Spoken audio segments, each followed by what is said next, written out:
PFMP will assist in increase of the forest cover in Marsabit, because in Marsabit we have 2.06% of the forest cover. And when we engage the community will be empowered to start tree nurseries and to conserve forests outside the forest, which we are seeing.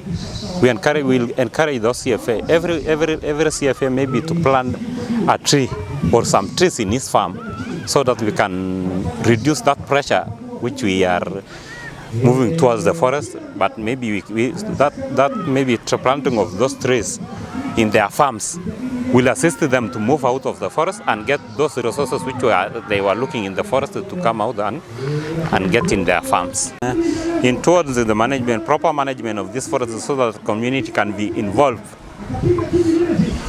in management of this forest, we have a participatory forest management plan, which we are in process of completion, and we encourage the community to we move together so that we can manage this forest. In this community forest management plan will give the community the privilege to access the resources which are in this forest, like water and other things which can be important to them, like those ones which we encourage the community to do the activity which are not encouraging destruction of forest but protection, like beekeeping. When the community puts some beehive in the forest, those activities help them to get some income, but they cannot destroy the forest. So those are the activities which we encourage the community. When we sign the agreement with the community in managing this forest, they will manage the forest, protect the forest against maybe destruction, and maybe also the destruction like fires. They can assist the service in managing the forest. Our motto or our dream is to have what we call inclusive conservation for thriving landscapes, and the main agenda is to be able to have everyone on board. That is the people, the youth, the women, and the elders in conservation of our forests and our landscapes. And so this particular project that is called NCC, that is NAPO CAP, NAPO Conservation CAP, is mainly targeting the youth.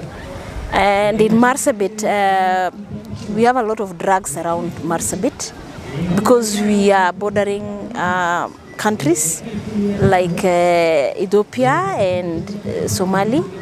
And here people are very idle, and sometimes they are not very engaged, particularly over holidays. And so we thought that the future belonged to the youth. And so we needed to harness their energies. They are full of energies, the youth.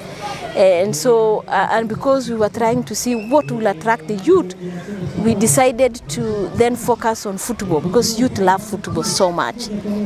If you give kids a drug and you give them football, they will go for football. And so that is the main enticement. And given that Marsabit forest has deficit in terms of forest cover, we are way below the threshold. And so we needed to make sure that we have so many partners, including youth, in increasing the forest cover. And therefore, the youth came in and we discussed and said we need to have what we call a conservation cap. Every year we do conservation cap, and particularly over holidays, and we also mark the Earth Day. Earth Day is going to be on Monday. And so we decided then we will mark the Earth Day by planting as many trees using youth as possible.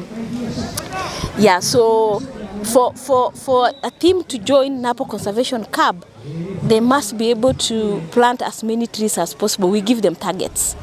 So we give them targets of number of trees to be planted or regenerated. And so once they meet the target, that is when they qualify to play the game. And so that is an enticement. And so far, as I said, we have planted 1,500 trees in a period of 2 months. when they are on holiday. So in a period of 2 months, we've been able to plant 1,400 trees. And so that is the motivation. We have two categories of youth in this particular landscape. We have the youth that have not gone to school and the youth that are going to school. So the youth that are not going to school are engaged in cattle raids, and they're engaged in illegal activities like and stealing and thieving around. So we said then, because they are herders, they move from one place to another, then we needed to include one of the assignment of the herding to be wildlife monitoring. Their livestock interact with elephants, and they interact with zebras, and they interact with all the wild animals.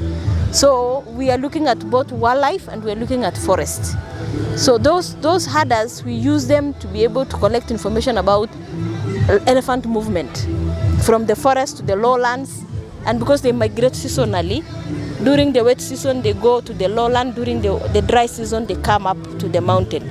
So that group of people, and livestock also migrate with elephants. So when livestock migrate, they migrate with elephants. So these herders, we actually make use of them so that and we give them some stipend so that they can be able to give us data, real-time data of elephants that are moving in and out.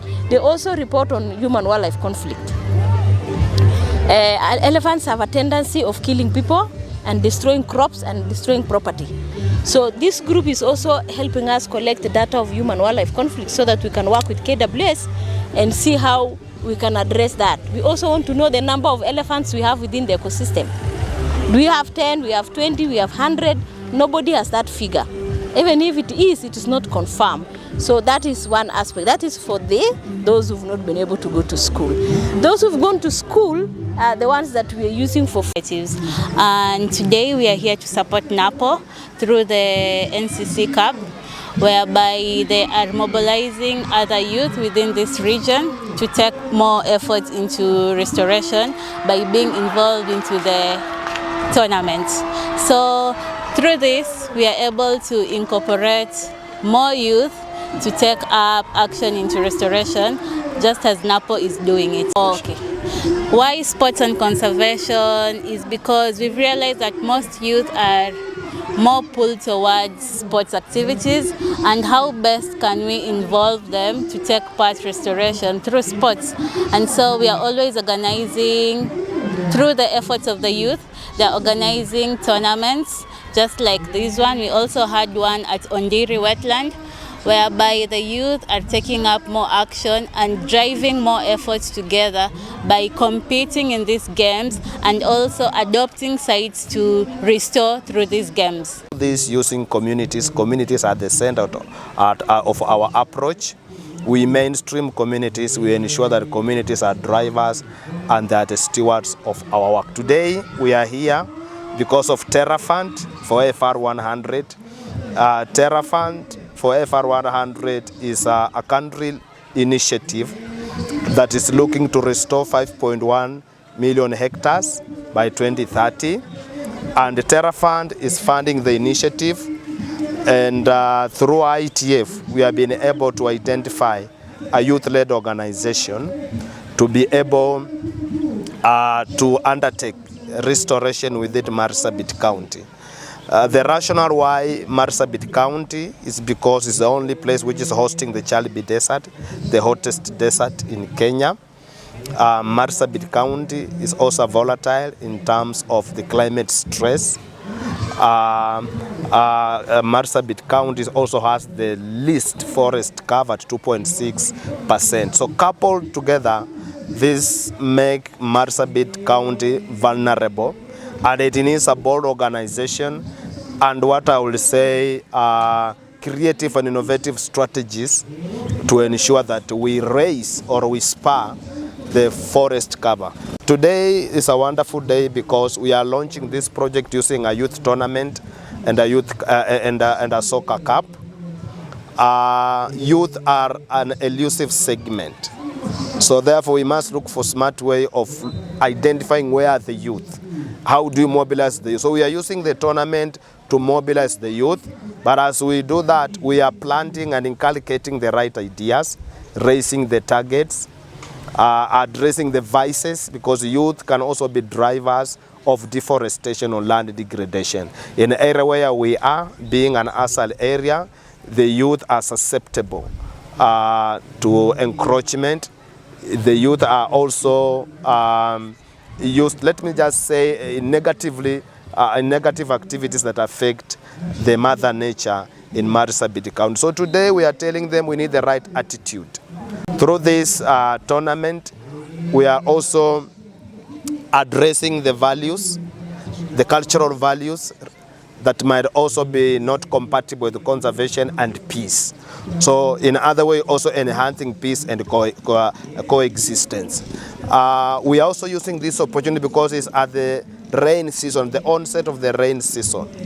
We are expecting good rains in this season. So from here is a drive to ensure that we plant 50,000 trees, which is the target of Terra Fund, our FR 100 initiative with the Napo youth. We are planting high value fruit trees, we are planting shade trees, we are planting agroforestry trees, we are issuing food security gardens, we are issuing beehives, we are also issuing improved cookstoves. All these are nature-based solutions around the soccer tournament today.